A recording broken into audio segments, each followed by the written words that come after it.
नमस्कार, बुंदेलखंड न्यूज 24 में आप सभी का स्वागत है। जिले भर में होली सकुशल संपन्न कराने के बाद आज पुलिस लाइन में पुलिस के जवानों ने जमकर होली खेली। विभिन्न थानों में भी पुलिस कर्मियों ने होली पर जमकर अबीर, गुलाल व रंग उड़ाया। पुलिस लाइन के मैदान में आयोजित होली उत्सव में वरिष्ठ पुलिस अध्यक्ष शिव हरि मीणा तथा जिलाधिकारी रविंद्र कुमार भी शामिल हुए। इस दौरान पुलिस के जवानों ने डीजे की धुनों पर जमकर डांस भी किया। अपर पुलिस अध्यक्ष नगर विभक्त त्रिपाठी ने बताया कि सभी पुलिस कर्मियों को मर्यादा में रहकर होली मनाए जाने के निर्देश दिए गए हैं। सभी पुलिस कर्मियों से कहा गया है कि वे कोई भी काम ऐसा न करें जिससे विभाग की छवि पर कोई असर हो। उन्होंने कहा कि जिले भर के हर थाने में पुलिसकर्मी होली का उत्सव मना रहे हैं। पूरे जिले में शांति व्यवस्था भी कायम है।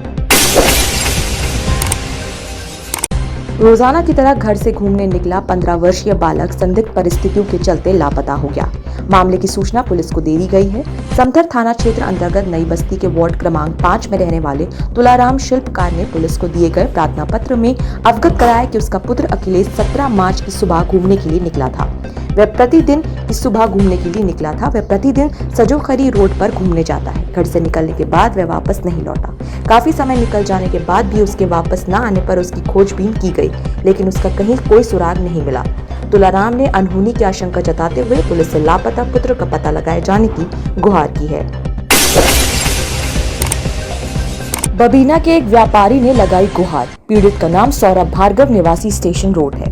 पीड़ित व्यक्ति का आरोप है कि बबीना में उसकी जमीन कुछ दबंगों द्वारा अवैध रूप से कब्जा कर ली है, जिसकी सूचना बबीना थाना अध्यक्ष को देने के बावजूद कोई कार्रवाई नहीं हुई है और दबंगों द्वारा निर्माण कार्य जोरों से चल रहा है। पीड़ित द्वारा काफी प्रयास के बाद भी निर्माण बंद नहीं हुआ और पीड़ित को जान से मारने की धमकी दी जा रही है। पीड़ित द्वारा उच्च अधिकारियों को इसकी लिखित सूचना दी गई है, बावजूद इसके कोई भी कार्रवाई नहीं की गई, जिससे तंग आकर पीड़ित ने सोशल मीडिया पर वीडियो अपलोड करके कार्रवाई की मांग की है। मानव विकास सेवा संस्थान के तत्वाधान में प्रत्येक माह की 19 तारीख को वीरांगना महारानी लक्ष्मीबाई को सलामी देने के क्रम में आज सदर बाजार स्थित उनकी प्रतिमा पर सलामी दी गई। बताते चले कि रानी झांसी का जन्मदिन की तारीख 19 पड़ती है। मानव विकास सेवा संस्थान द्वारा 4 वर्ष पूर्व सदर बाजार चौराहे पर रानी झांसी की प्रतिमा को स्थापित कराया गया था। राष्ट्रीय क्वीन अशोक अग्रवाल काका ने बताया कि 4 माह पहले कोर कमेटी की बैठक में ये निर्णय लिया गया था कि प्रत्येक माह की 19 तारीख को रानी झांसी की प्रतिमा पर सलामी दी जाएगी। इस कार्यक्रम का उद्देश्य विश्व में रानी झांसी के जन्मदिन को प्रतिमा याद रखना तथा रानी झांसी के बलिदानी जीवन से नई पीढ़ी को प्रेरणा देना है। शबे बारात का त्योहार पूरे अकीदत से मनाया गया। इसी कड़ी में शबे बारात का त्योहार पूरे शांतिपूर्ण तरीके से देर रात तक मनाया गया। कब्रिस्तानों को झालरों और लाइटों से सजाया गया तथा नगर निगम की ओर से साफ सफाई के बेहतर इंतजाम कराया गया। आपको बताते चले कि शबे बारात के पर्व पे लोग अपने पूर्वजों के नाम जो इस दुनिया से रुखसत हो चुके हैं, उनके रिश्तेदार कब्रिस्तान में जाकर उनकी कब्रों पर फातिहा पढ़ते हैं। ये सिलसिला रात भर चलता रहता है। लोग सभी कब्रिस्तानों पर जाकर फातिहा व दुरूद पढ़ते हैं ताकि जो इस दुनिया से गुजर चुके हैं उनकी रूह को शांति पहुंचे और उनके गुनाहों को ईश्वर बख्श दे। वहीं शिया मुसलमान भी रात पर कब्रों पर जाते हैं, फातिहा पढ़ते हैं। कहा जाता है कि आखिरी इमाम मेहदी अलैहिस्सलाम जो अभी पर्दे में है, उनका ज़ुहूर प्रकट होना है। ऐसा भी माना जाता है कि उनके सामने आने के बाद दुनिया में सिर्फ इंसाफ और ईमान का राज होगा।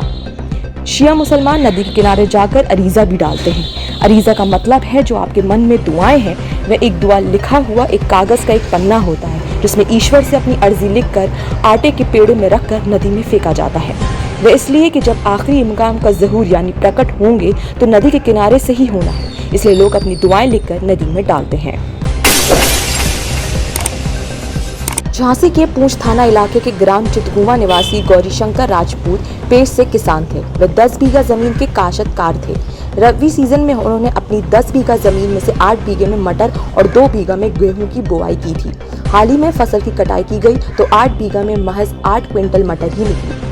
छोटे भाई लक्ष्मण ने बताया कि कृषि में नुकसान होने की वजह से वे मानसिक रूप से परेशान थे। शुक्रवार की सुबह बगैर किसी को बताए घर से निकल गए। कुछ समय बाद उनका शव गांव के पास से गुजरने वाले रेलवे ट्रैक पर क्षति विशत अवस्था में पड़ा मिला। भाई ने बताया कि खेती में हुए नुकसान की वजह से गौरीशंकर ने मालगाड़ी के आगे कूदकर अपनी जान दे दी।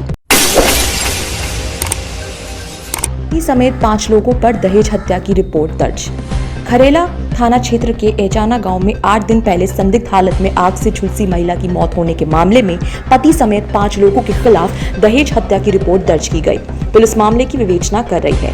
थाना कबरई के भामरो काजी निवासी साहब सिंह ने थाना खरेला में तहरीर देकर बताया कि उसने अपनी बहन डिम्पी की शादी 19 अप्रैल 2017 को थाना करेला के इचाना गांव निवासी वीर सिंह के साथ की थी। शादी के बाद से ससुराल जन बहन को दहेज की मांग को लेकर लगातार प्रताड़ित कर रहे थे। आरोप लगाया गया कि 8 मार्च को पति व ससुराल जनों ने डिम्पी के साथ मारपीट की और आग लगा दी। गंभीर रूप से झुलसी महिला को जिला अस्पताल से झांसी रेफर किया गया। परिजनों से दिल्ली लिया गए। 16 मार्च को डिम्पी की इलाज के दौरान मौत हो गई। मृतका के भाई की तहरीर पर पुलिस ने पति वीर सिंह, ससुर चंद्रशेखर, देवर सत्यम व धीरू सिंह और सास के खिलाफ दहेज हत्या का मामला दर्ज किया है। Genius Institute top results in Bundelkhand of Physics, Chemistry, Mathematics and Biology. Registration open for session 2022 to 2023 for ICSE, CBSE and UP board, both English and Hindi medium, class 9, 10, 11 and 12. Main branch Mubarak Market, Sipri Bazaar. Other branches Adilda Nagar, Khati Baba, Atia Tal and Ashik Chauraha. Contact us as 945401231, 9889363 983. Do join us for quality education.